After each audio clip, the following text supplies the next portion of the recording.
This summer, step into the Mediterranean haven of Malta. Crystal clear waters, ancient ruins, and towering cliffs. The iGaming industry is converging in Malta to take on everything from green courses, the hottest tournament tables, courts, lanes, and of course, the UNESCO city of Valletta for iGaming Next 2023. A week-long festival experience rounding up with the biggest high-end European pool party, Showers, celebrating its 10-year anniversary. Join over 4,000 senior delegates and top affiliates from all around the world alongside industry giants for an unforgettable iGaming festival week. iGaming Next 2023. Contact our sales team for sponsorship opportunities.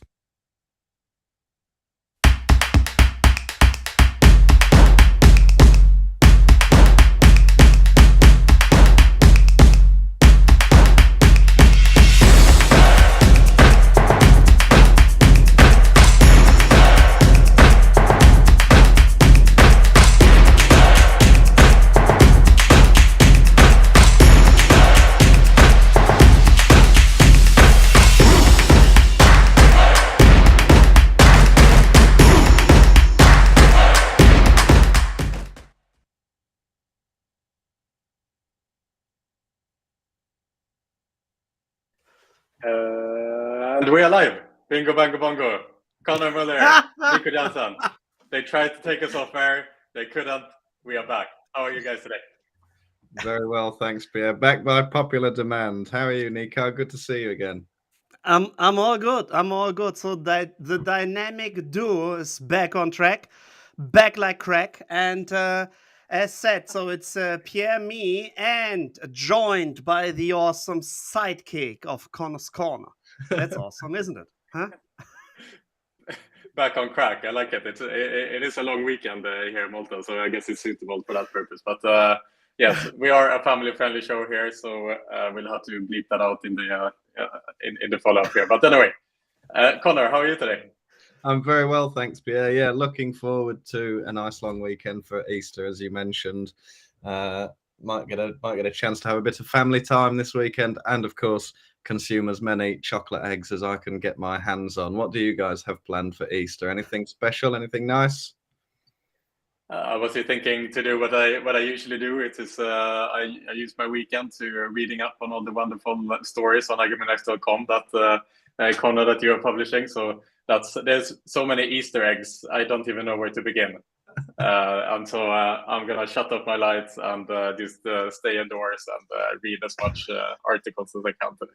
That's my plan. Brilliant, guys. We have an action-packed show today, but before we begin, I just want to make sure to mention, of course, our lovely sponsors who are making this thing possible every single week. PlayZone, headline partner, who's been here since the very, very first show. Very appreciated, of course, with Thomas and the guys over there. And of course, to YOLO Group and Bombay Live as well for sponsoring this show. And today we have a lot of different things to talk about, including we have a special guest with us today. So in a little bit, in 5 minutes, 10 minutes time, we're going to bring on Carolina Pelk, our good friend, who announced through Beyond Play, her company, that she had just been granted a UK GC license, which of course is a monumentous achievement for anyone who is going through that process.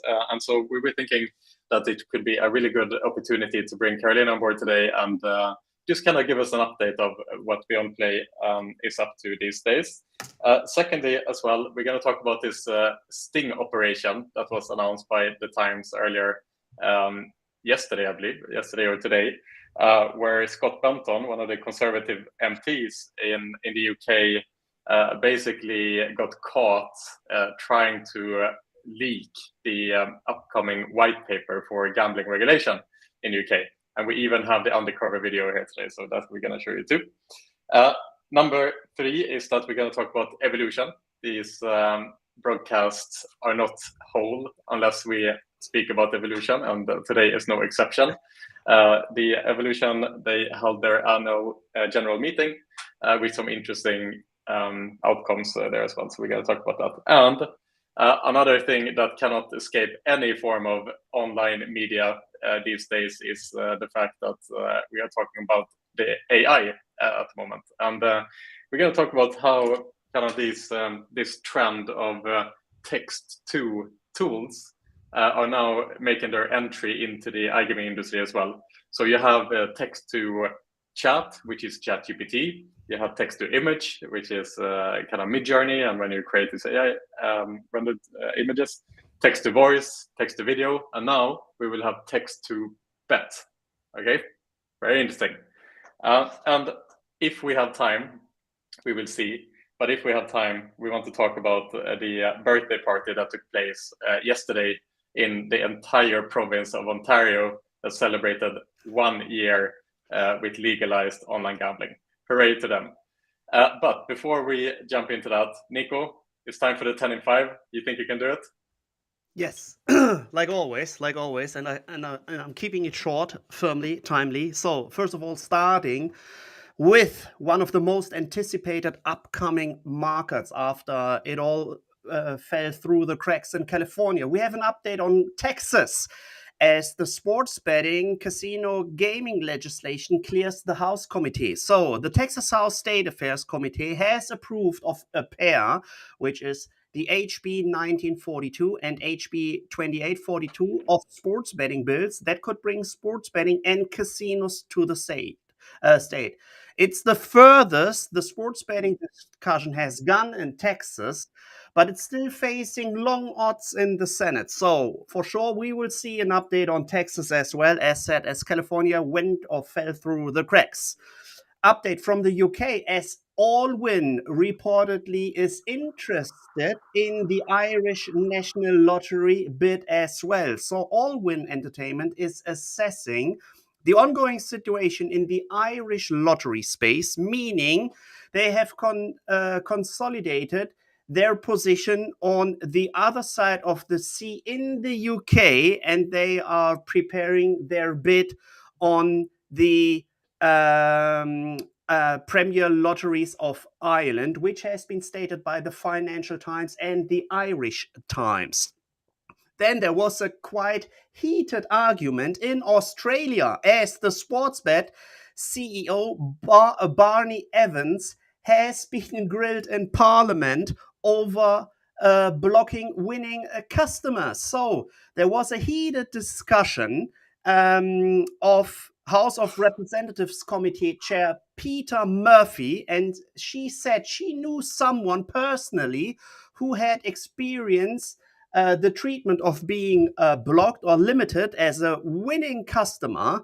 And there was a hearing where Barney Evans, as the CEO of Sports Bet, had the quite heated argument. This resulted in a heated dialogue where, guess what, Barney Evans couldn't be convicted of a crime that they actually limit players. Heading over to the M&A space, as Entain buys 365 scores for 120 million pounds, which is roughly 150 million US dollars, in their latest brand diversification.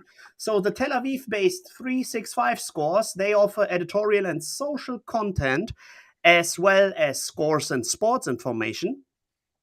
They have around 15 million active customers on a global scale, and they are now belonging to the portfolio of Entain.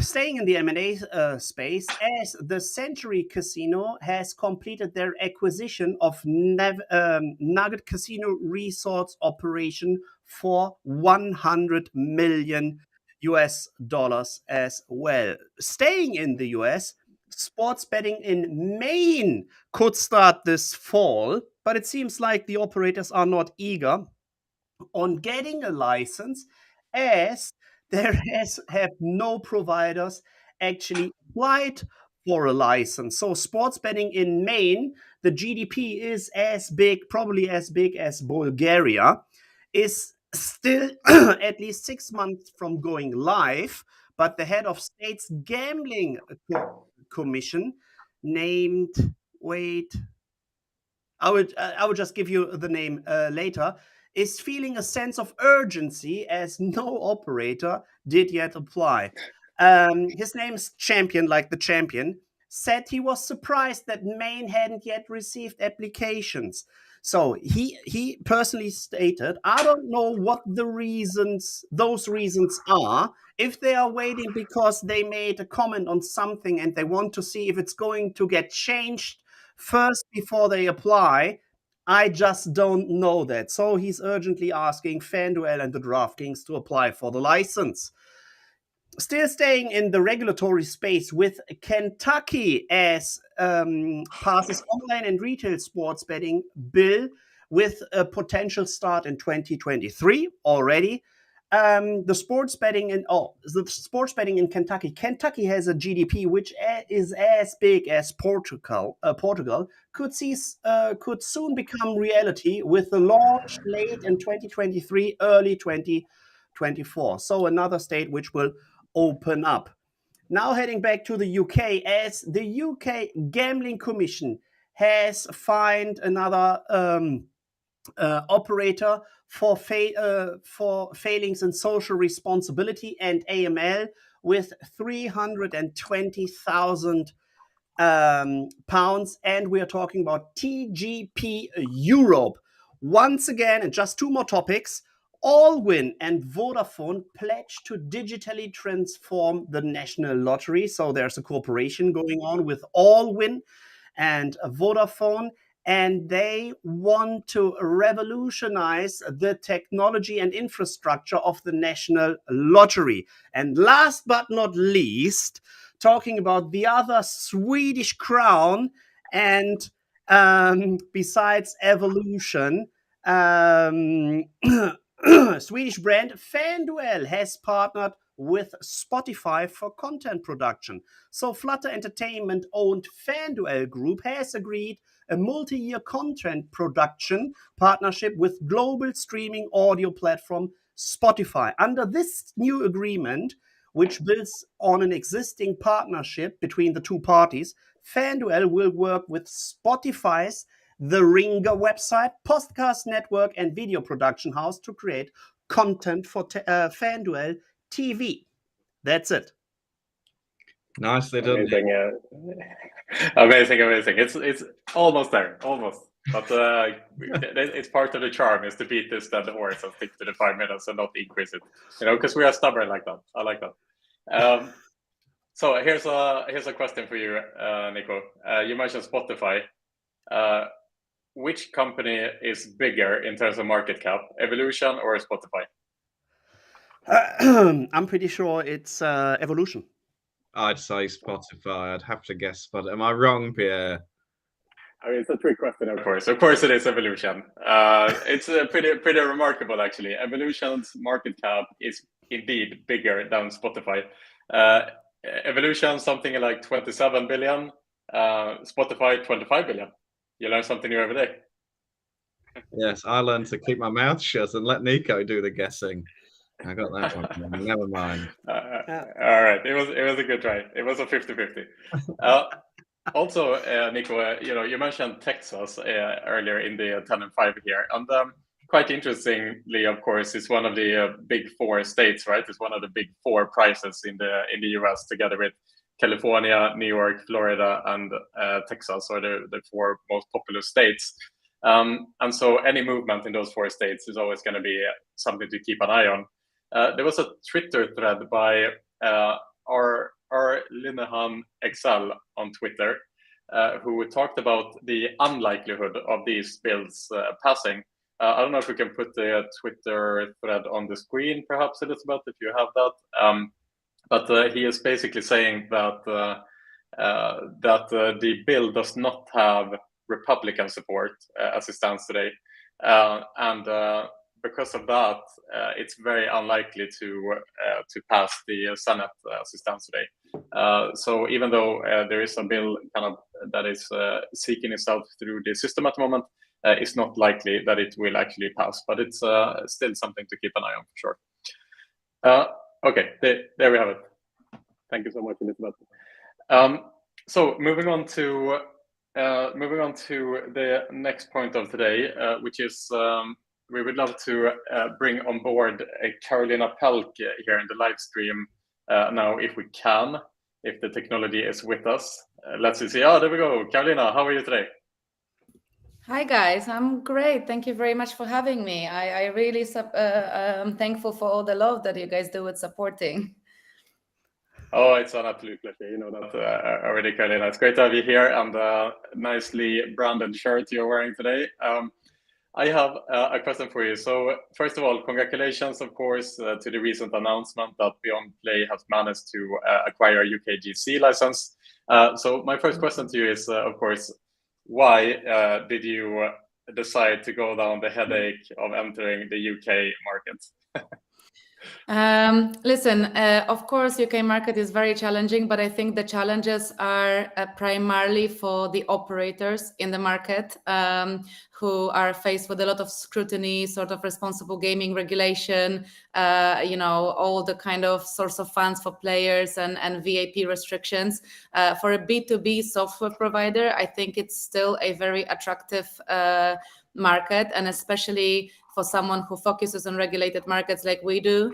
Most of our customers, especially the tier 1 potential customers, are groups operating within the UK market, and it's quite difficult to justify a platform integration or augmentation of your product portfolio with software like ours for just one market. So they usually want market coverage, which comes with its own challenges, because for a small startup trying to license in MGA, UK, Ontario, and US all at the same time, all pre-go live, it's costly and complex. But it's the only way to be competitive in the market and to be able to have a proposition attractive to these big customers, having a coverage or across all their demographics.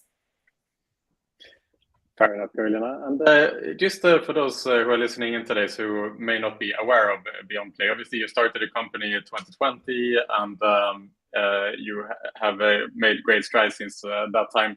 Can you just give the elevator pitch of Beyond Play? What is it that you're trying to accomplish? Yeah, I think the best way to describe Beyond Play is we are a next generation engagement platform. So we are trying to bring a bit more community oriented features and social aspects to the real money gaming. We have 2 products. One of them is a very robust jackpot engine, which allows operators to add jackpot in a completely content agnostic way, and it's got a variety of features, both marketing and game contribution driven features. So it's a great promotional and engagement tool, and it's a proven revenue generator for a lot of operators who already worked with the likes of Blue Ribbon, previously active in the market, now acquired by DraftKings. And the second product of ours is something that we consider a huge innovation and something that will redefine how people play in the future, which is a multiplayer product allowing people to play online slots, online games as a group, as a community, share the thrill of winning and losing, and interact while they are part of this experience, interact together. So in short, this is what we do. We are a software development tech company. And yeah, we hope to make some changes in the industry. We hope to cause some stir. I have a couple of questions for you as well, Carolina. First of all, selfishly, here I am in London. How long do you think it's going to be before we get live in the UK and we can have a go? And secondly, I'd be interested to know, compared to your other licenses and other license applications, so you mentioned the US, Ontario, and of course Malta, how does the UK licensing process compare to those? Has it been more challenging, less challenging? Are they very different or quite similar? To answer your first question, there's 2 aspects of our products going live. We have had an amazing opportunity to launch our jackpot product as first, and that came with some deadlines from operators who already were operating a jackpot software, which we have taken over that business. So our jackpot is actually was going live in UK, already was going to go live couple of weeks ago, but we have missed the mark because the license took longer than we expected. So now the first go live is going to be between 17th and sort of 17th of April, towards the end of April, so it's pretty soon. And it's one of a very well-known operators, which we will announce soon. I think I want to give them the opportunity to announce this themselves, as it's so close. We will also be going live with LeoVegas Group, all their brands, with our jackpot solution, sometime around May, June. So it's also quite soon. It's exciting time. And our jackpot is also going to be going live with Come On and Soft2Bet. So for a company of our size, having these 4 operators all in integration, preparing for go live with full UAT is an exciting but also hugely challenging and stressful time. Now with the multiplayer, we are making strides towards go live. I'm not going to lie. This is a product that we continuously underestimate the complexity of how long it takes to bring it to market. We have taken a challenging route with technology choices, but it comes with certain benefits. We do hope it's going to get live in the summer. It will be going live probably simultaneously in Europe and in UK, because we have partners that are interested to launch in the same markets at the same time. So I would be hoping that sometime July, August, we will be seeing it on first partners. We have a couple of signed customers, including some group tier 1 deals. So we can already play now if you want to go for lunch, and I can show you the working product. Now, when you're going to be able to play on a real money operator is summer this year. I'm hoping so, but it is not easy to estimate something that has never been built before. So it's that's why we also prioritized the jackpot solution, which we knew that was ready to go live, and it's already a revenue generator for us as of this moment, so that we have less pressure on delivering this more experimental and harder to build product, and making sure it's in a full, stable and finished condition before it launches. Fantastic. Lots to look forward to. Sorry, the second question, because it was a 2-part question. Yes, UK licensing is hard. I've received a lot of questions. I think some people are encouraged by the news of us being granted the license, thinking, a startup like Beyond Play, they got themselves a license, let's go for it. So people have been asking me how hard it was.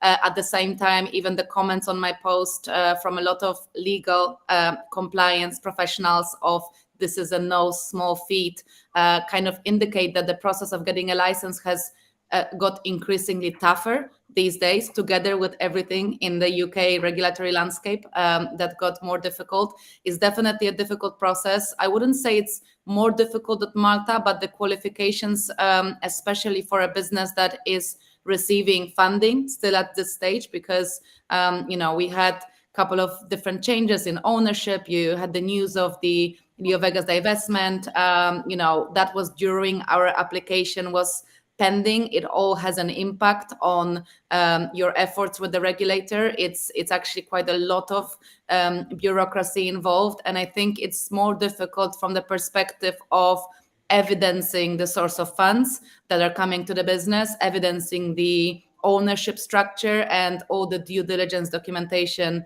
for the people that are involved. So if you're a company that has a group of strategic investors and keeps adding people to the portfolio of investors, every addition ends up with another change application and further collection of documentation, which is not always easy when you're dealing with high net worth individuals or people who are involved in magnitude of other investments and businesses. It's, balancing that priority of them being able to help you fill in their due diligence it's hard sometimes. So it's a complex process. And then I think the additional aspect of our product was that we fell in between a couple of different definitions. So there wasn't really a easy, straightforward path of which license we should apply for. So we actually applied for 3 different licenses, including a pool betting license, which in the end was determined that we don't necessarily need. But we actually got 2 licenses from the UK Commission, which is an operating gambling software license and a casino host license. So again, double the effort in terms of application projections and all kinds of documentation. I think the process is different between Malta and UK, specifically when it comes to audit. In Malta, you audit pre-license granting. In the UK, you audit post-license granting. So that comes with a little bit different timelines and challenges. In terms of documentation, we are right now at a submission stage of our Ontario license. So that was pretty straightforward, I would say. And we didn't necessarily need legal advice. So it was a cheaper and more cost-effective process. Now in the UK, I would highly recommend that you do have legal advice, because it's not as easy to have not as easy. It's impossible to have a direct dialogue with the regulator. So the only way you can clarify certain issues is to have a qualified professional with experience in dealing with these things. Now in Ontario, we manage without sort of lawyers, and US, again, we just met through our application process that involves, 60-page long application by every C-level officer and shareholder.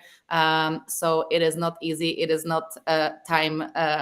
It's not a short time to submit these applications. At the same time, it's quite nice because you can have a direct dialogue. I've met with the DGE sort of innovation representatives in the US. I was able to demo the product, explain the appeal, the responsible gaming features built in. So it's always appreciated when you can sort of put it in front of people and explain what it does, how it works, how it differs from the products on the market. And we have also submitted our Sweden supplier license right now. So we are expecting the determination of that. Hopefully we're ready for Sweden as well in the summer. Amazing. It's really interesting. Thanks for sharing. Yeah, no worries. Yes, Nico. Thank you. just taking over a little bit. So with all the licenses already, in the bank, it seems like some people want it to happen, some wish it would happen. Others, or Beyond Play, actually makes it happen. So congrats on this one once again. But is there any other news which just came across with, having licenses already in the bank? This makes your product and you as the company a little bit more attractive, even to further investments. Is there anything else on this horizon as well? Yes, I mean, this is the news that I've been wanting to share for a while. We're going to be doing a major press release next week as well, but we have been waiting for the determination of our license application for the exact reasons why I was telling you it's quite hard to keep bringing new investment on board when you have an application pending, because it just delays the resolution of your application. But we have now completed a second major round of financing, which was coupled with the news of LeoVegas selling their stake to a group of strategic investors. So we have now completed second round, which was led by Better Capital, who are an amazing US-based venture capital firm, super supportive, super friendly. And I mean, I am very grateful to have them on board. But we also have a group of other well-known industry strategic individuals who shown their support and believe in the product, with some big names that I'm super proud to have been able to convince to support us on the journey. This will be coming up next week, which I hopefully share. But thank you for asking this question, because it's always great to be able to share these news in this environment. For a startup pre-product, which we are still in. I mean, we're launching very soon with jackpots, but essentially we're still pro-product. To be able to raise money, and it's no small amount either in the current economic climate, is a huge achievement and a huge statement to the vision, to the team, and the progress that we've made, which sometimes might not be that visible because we're not live yet, but when you hear who is involved, I think it reinforces that we're getting there. We're going the right direction, and a lot of people believe in what we're doing. You heard it here first, ladies and gentlemen. Carolina Pelt, the next shooting star of the iGaming industry. We're very much looking forward to follow the progress, and really excited to hear about the press release next week, Carolina. Thank you so much for today. Thank you very much for having me, guys, and love this show. Thanks, Carolina. We'll see you again soon. So awesome. Great. Interesting stuff to hear right from the horse's mouth there. Congratulations to Carolina. Now, we're moving into the next topic today, which is a summary of the Evolution annual general meeting. So Conor, you wrote this story on the iGamingX news portal, and so I kind of leave it over to you to summarize a little bit here about the earnout to Big Time Gaming and other details that emerged during this general meeting. Yeah, absolutely. So that took place earlier this week. I think it was on Monday. And the biggest story is right there, written underneath my head. Evolution shareholders agree on an 80 million euro earnout payment for Big Time Gaming. So that was already kind of planned at the time of the acquisition of BTG, which took place in 2021. So there was initial consideration of 220 million euros and then further earnouts to be paid this year and next year, totaling up to another 230 million. So those were performance-based earnouts. And yes, this week, the new bit of news that we've got is that the first earnout has been approved by shareholders. So it's going to be a total of 80 million euros, consisting of 56 million in cash, I believe, and the rest in shares, in Evolution shares. And there are a couple of things that this might mean for Big Time Gaming's performance since it was acquired. I think we've got a tweet with our producer Elizabeth, if she can show that, because it sums it up much more nicely than I could. There you have it. In 2021, Evolution committed to paying earnouts totaling up to 230 million. And earlier this week, they estimated that it would be about 80 million to be paid this year. So it's not yet clear which of these is true, but either the purchase agreement is more weighted to 2024 and it was going to be a maximum of 80 this year, which would mean there could be an up to another 150 million paid next year, or Big Time Gaming has underperformed on the agreed EBITDA guidance. So we don't know just yet. Thanks for that, Elizabeth. We don't know just yet which of those is the case. Could be either. I suppose that remains to be seen, but looks like it's not. It's pretty good news for Big Time Gaming, pretty good news for Evolution. It has to be performing pretty well to have got this earnout payment, and that was the big story from the AGM at Evolution. There are a couple of other things that were decided on. So all of the members of Evolution's board of directors, including its chairman, were re-elected to the board. They're going to be earning 100,000 euros per year for each member, except for the chairman, who's going to be earning 400,000 euros. Nice work if you can get it. Pretty good. And the other little nugget of news in this story was that the board was authorized to resolve on acquisitions and transfers of the company's own shares. And it has also been authorized to issue shares, warrants, and convertibles in order to optimize and improve the capital structure of the business, but also to finance further acquisitions. So who knows which could be the next target company for Evolution, but they've got the money in the bank, of course, and they can issue new shares in order to fund more acquisitions. So watch this space. Yeah, it'll be interesting to see what's going to happen on that side. But yes, so very happy Nick Robinson of Big Time Gaming, of course, today, who will enjoy this earnout. And for those of you who know Nick, you will know that he's a big Tesla fan. So more shares towards the Tesla investment, I suppose. He's one of the major investors in that company, actually. I just want to mention one thing about Evo as well and their performance over the last 8 or 9 months or so. I just want to say it is just absolutely amazing how the CEO, Martin Carlesund, imagine he's not the founder, he's the CEO of the company, okay? And so as the CEO, he will have like a quite significant stock options program. So you would imagine that like much of his net worth is tied up into Evolution as the CEO already. But nonetheless, in September, end of September, he decided still to invest 10 million euro of his own money into Evolution, even though most of his net worth is already tied into Evolution. He decided, to weight even more of his net worth into Evolution.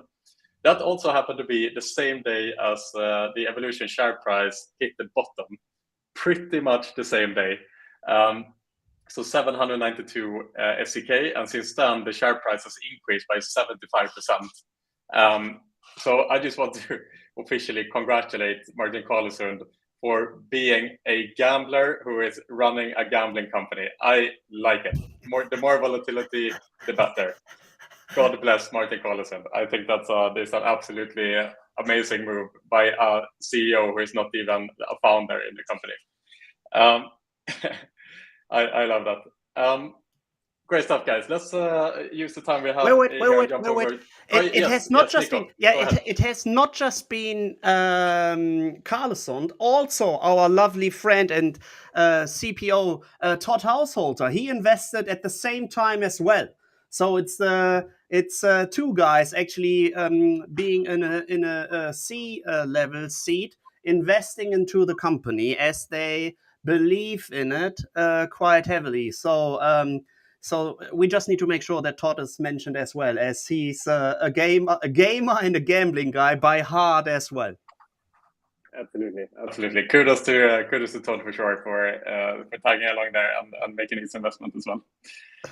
Next topic is the story of the Conservative MP Scott Banton, who has been caught offering to leak confidential policy documents in regards to the gambling white paper here and lobby ministers on behalf of the gambling industry. This is a story that broke today, actually, just a couple of hours ago here. And just to give a little bit more context, so basically Scott Banton is a Conservative MP, and he was tricked by the Times investigators who basically set up a fake company, fake names, fake website, and then reached out to Scott to essentially get him to leak this information to him.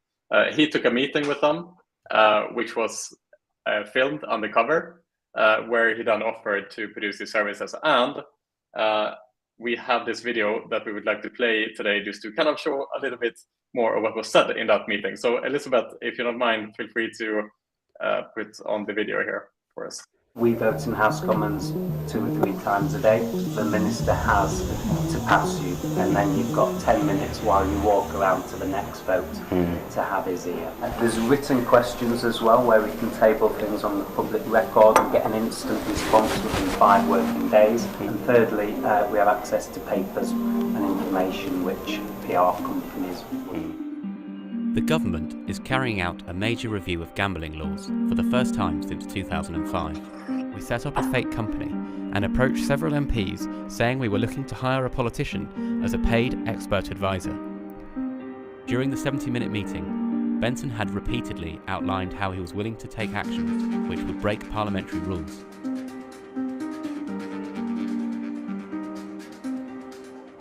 Amazing. Very mysterious background music as well to these investigative videos.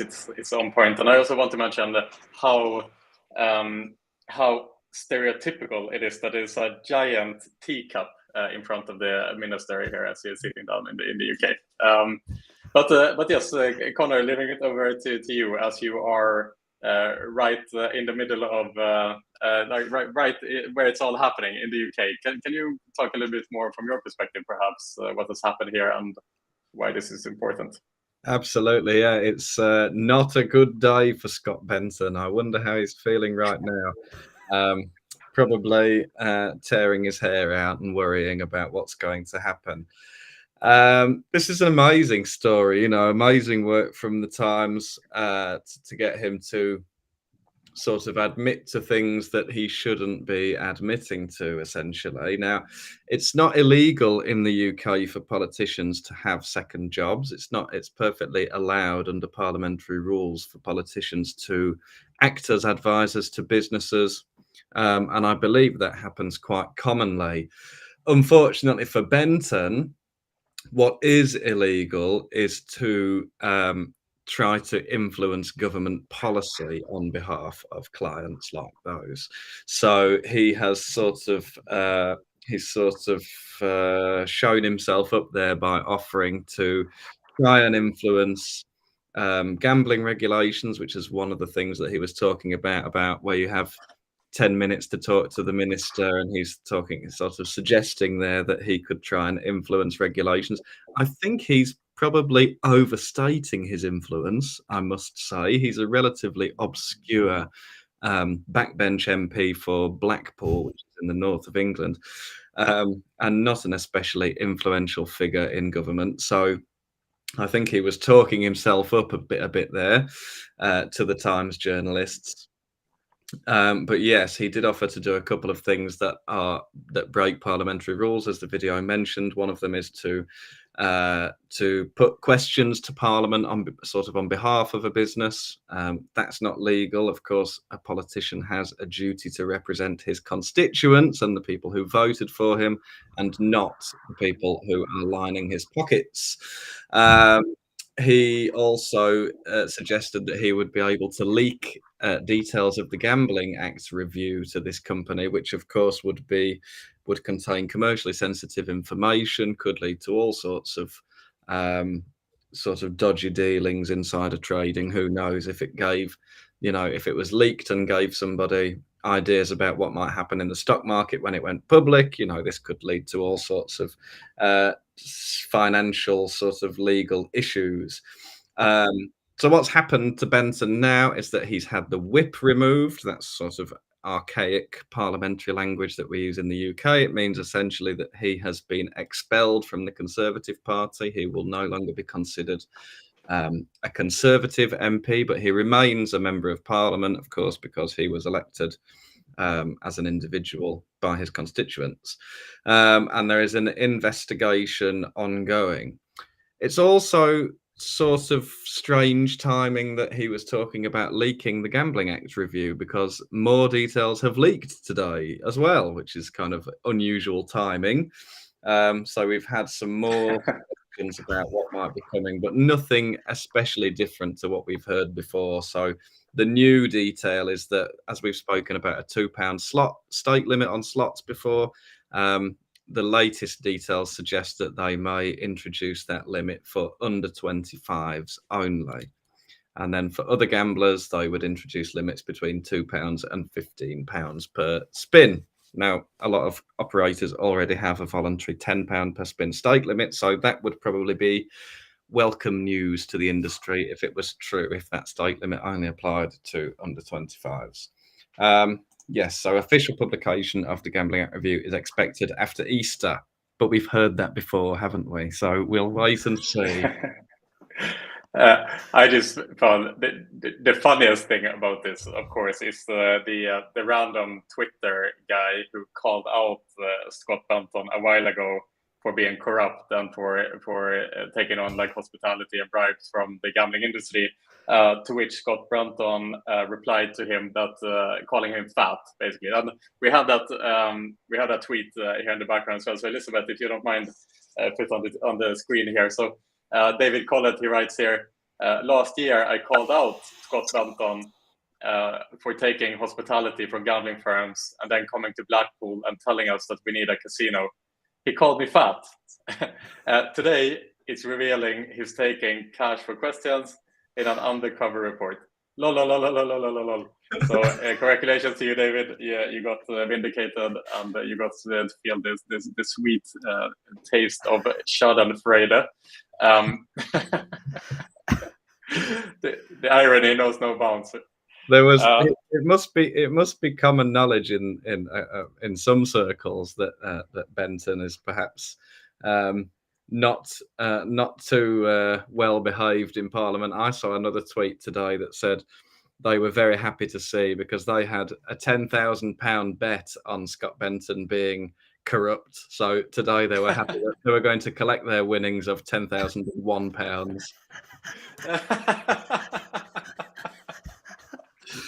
There you go. There you go. Not the most respected politician in the country at the moment. That's absolutely brilliant. Oh, fantastic. Okay, we have to move on. Okay. Point number 4. Serious stuff now. We're going to talk about AI. Okay, it's we got to get back on track here.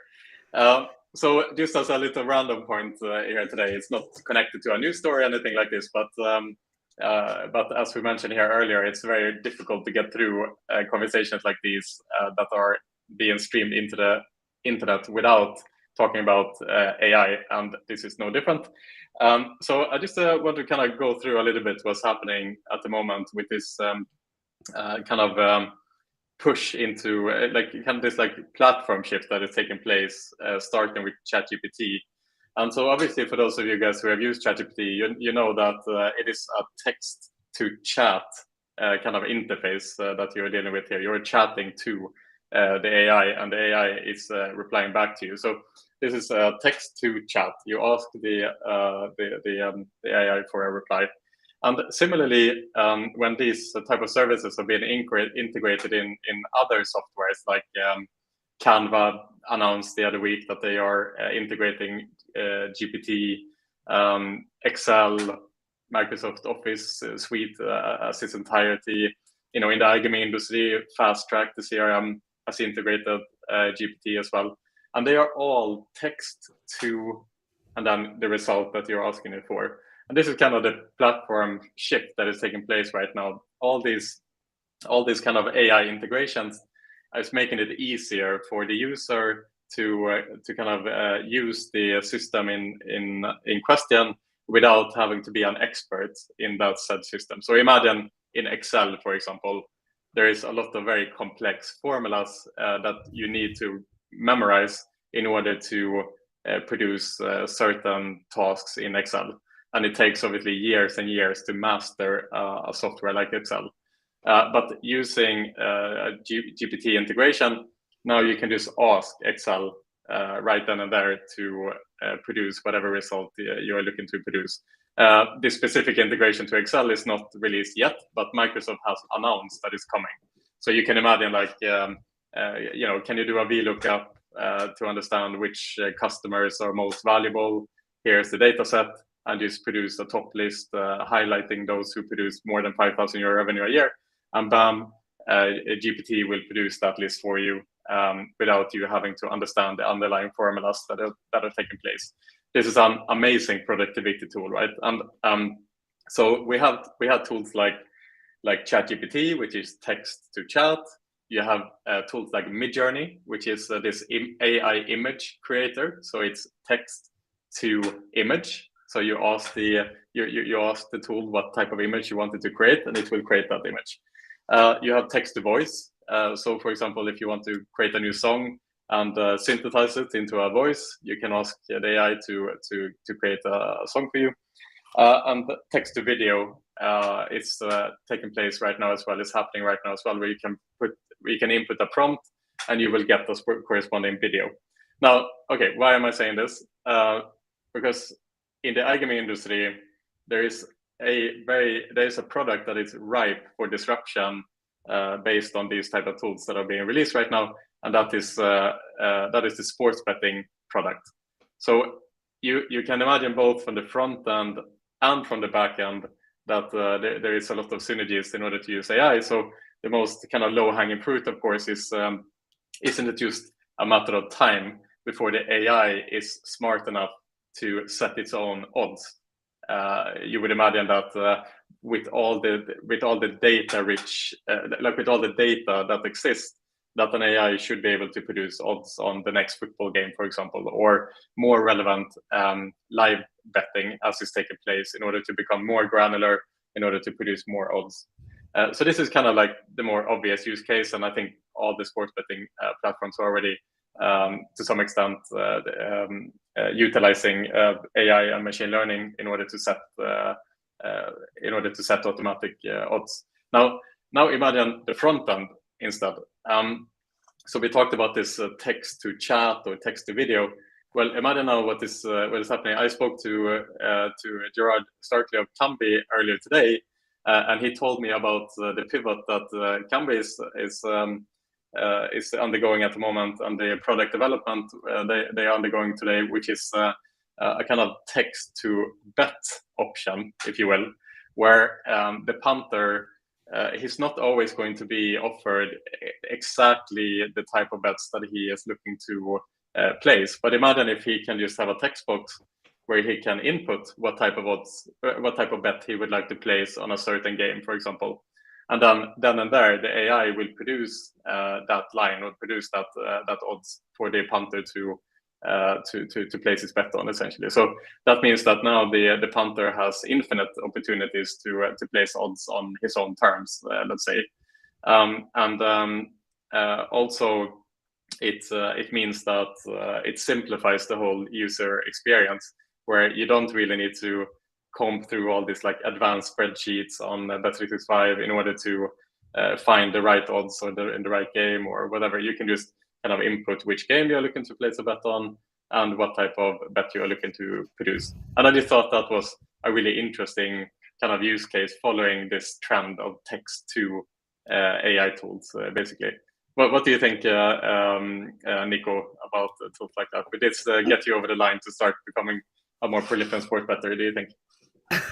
So first of all, it sounds quite interesting, especially when we see the first movements against the ChatGPTs of this world, with Italy banning ChatGPT, with Germany probably following the same routine. If we're just speaking about legalized markets where the regulator usually has a specific eye on the markets which all the licensed entity are able to offer, because in the end you literally apply for markets and then the regulator decides whether you're able to offer that specific betting market or if you're not able to offer that specific betting market. So I'm pretty sure this kind of idea where someone, a punter, is able to instantly ask for a specific betting market, and then the AI-driven tool will offer an odd. This sounds, first of all, interesting, and a lot of data will need to actually, being provided on. So the AI-driven tool will be able to actually come up with an odds on a specific market. Yeah, I'm just thrilled to see which markets will be open to actually offer this solution. But I'm pretty sure these are more the newly licensed markets, probably in South America or anywhere else in the world. Absolutely interesting. Conor, any thoughts from your side? I think it's really curious. I would be interested to know who the sort of target customer would be for a product like that. I think it does have a legacy, this kind of request a bet thing. I can't remember which of the operators introduced it, but it was kind of made a big splash in the UK some years ago to request a bet. And of course, since then we've had the introduction of bet builders or as they say, same game parlays in the US.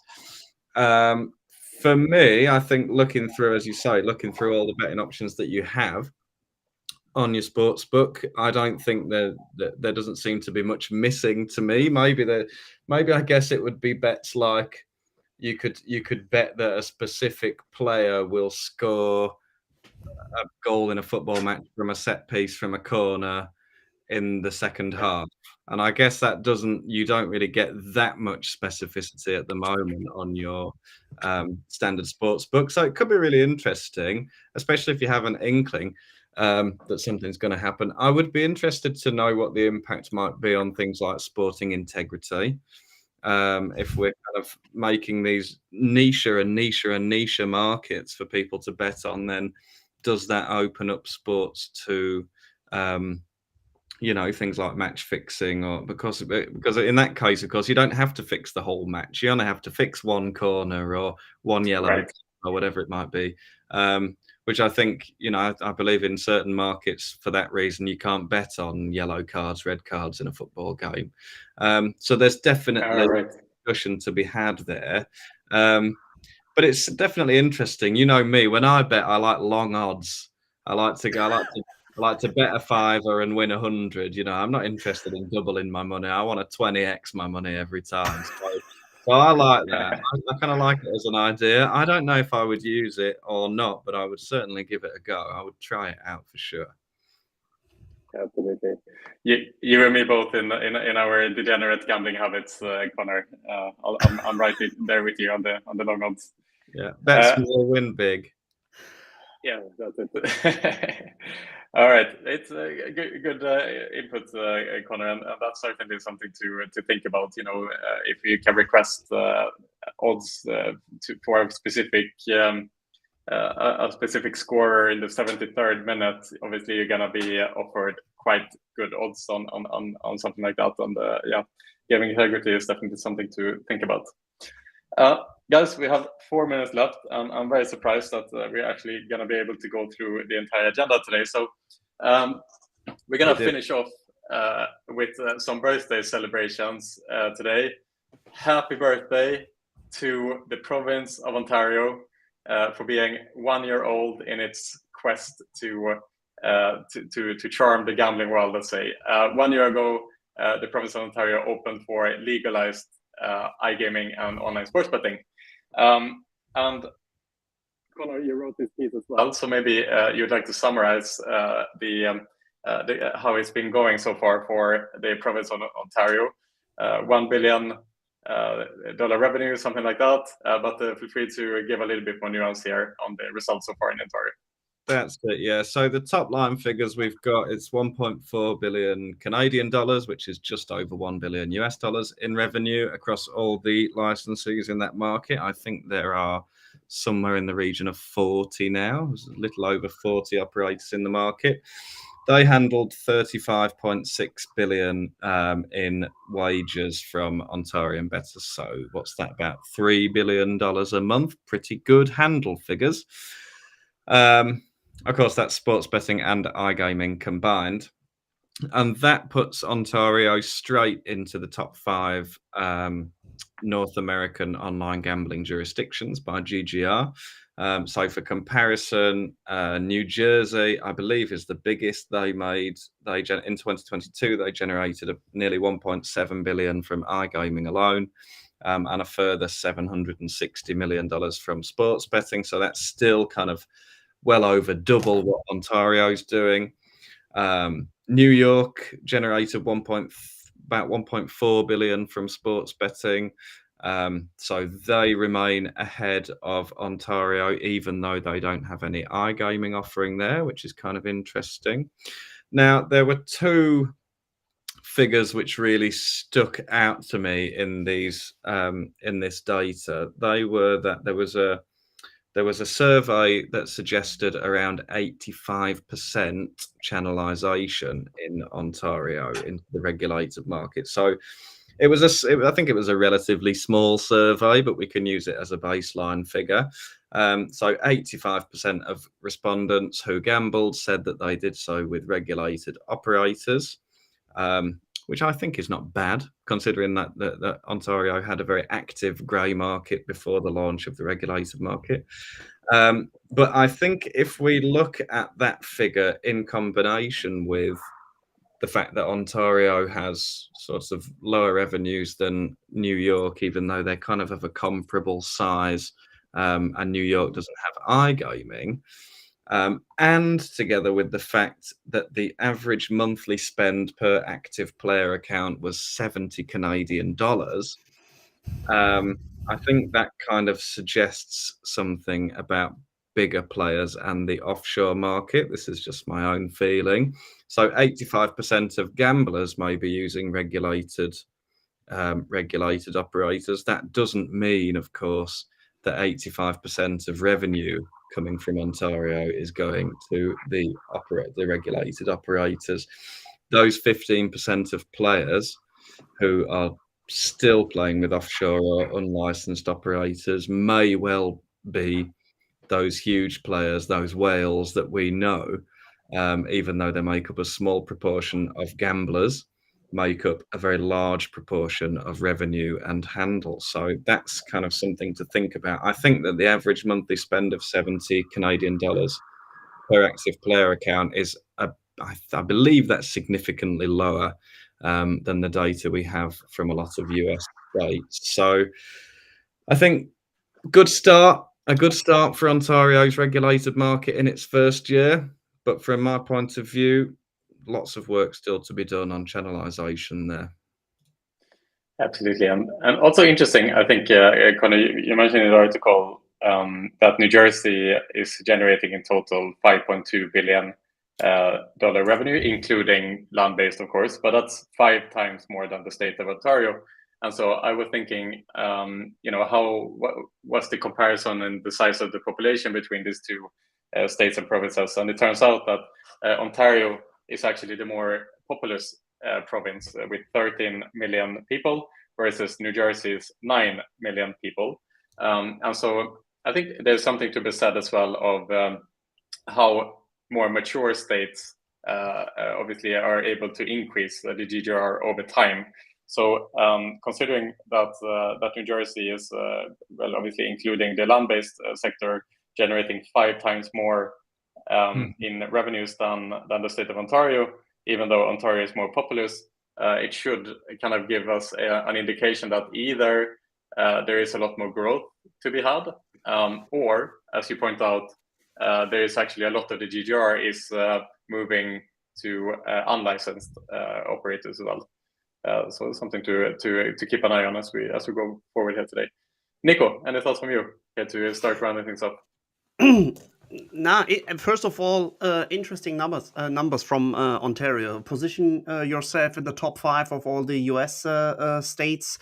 With, if I'm not mistaken, also the iGaming portion itself isn't that big compared to the sports betting portion. There you just see that the Ontario inhabitants have a more appetite in sports betting itself, and the channelization rate of 85%. As already pointed out by Conor, I'm pretty sure that these 85% do not represent the GGR of the players. It's purely the players, the overall sum of players. Because if you wanna literally, have your freedom with just enjoying the entertainment and spend big, I'm pretty sure you are not aiming for the licensed market. So that's why you actually pull the plug and then just go and sign up for an unregulated offering. So it would be quite interesting to see what kind of GGR is represented by these missing 15%. And to just put it into a little bit of perspective, in Germany, the overall statement of one of the CEOs of the supervising regulator of the GGL, they have an official channelization rate of 95%, which is nuts. Because how they calculate it, they don't run a survey. They just take a look at the tax being paid, and then the tax being paid by all the licensed entities. And then they are like, okay, so we just have like 95%, which we know where it's coming from the license operators. And then there are 5 missing percent where we, magically have taxes being paid. And I'm like, okay, so if you then guess that you have a channelization rate of 95%, yeah, that's a good thought. I like the way you think. But if I'm an unlicensed entity and have no one living in Germany or in Europe, the first thing I would do is pay no taxes, right? So, but that's probably one of the main things why you actually do not apply for a license and just operate from a shady or a non-EU country. But probably we will just give some enlightens to the guys from the GGA once we're talking to them. So a channelization rate of 95% as an official statement is just, there's quite some room for improvement, and even with 85% channelization rate. So usually I'm thinking I'm pretty sure there are empirical studies which represent that if you come up with a channelization rate representing the GGR of roughly 50%, you are having a decent regulatory framework, but you won't catch each and everybody. Some people just like to, enjoy the entertainment and not want to be, treated with all the AMA and compliance checks, and that's why they specifically sign up for non-licensed entities. But we will just see. Well, I am 95% sure that this show today has been an absolutely smash hit. So Nico, Connor, thank you guys so much for today. Roman, Ipanieva, Katie, Bodgan, Surai, Liga, Maximiliano, the guys in the chat, thank you guys so much for tuning in today. And Carolina Pelk, of course, for giving us more detail on the future of Beyond Play. Guys, have a great day. We see you here next week. Thanks, everyone. Happy Easter. Happy Easter. And I should say, thank you, PlayZone, for being the main sponsor of this show from very first day. We love you guys. YOLO Group, Bombay Live, thank you guys as well for supporting the show. We're very appreciative of that. And guys, we see you here next week. Thank you. Bye. Summer, step into the Mediterranean haven of Malta. Crystal clear waters, ancient ruins, and towering cliffs. The iGaming industry is converging in Malta to take on everything from green courses, the hottest tournament tables, courts, lanes, and of course, the UNESCO city of Valletta for iGaming Next 2023. A week-long festival experience rounding up with the biggest high-end European pool party, Showers, celebrating its 10-year anniversary. Join over 4,000 senior delegates and top affiliates from all around the world alongside industry giants for an unforgettable iGaming Festival week. iGaming Next 2023. Contact our sales team for sponsorship opportunities.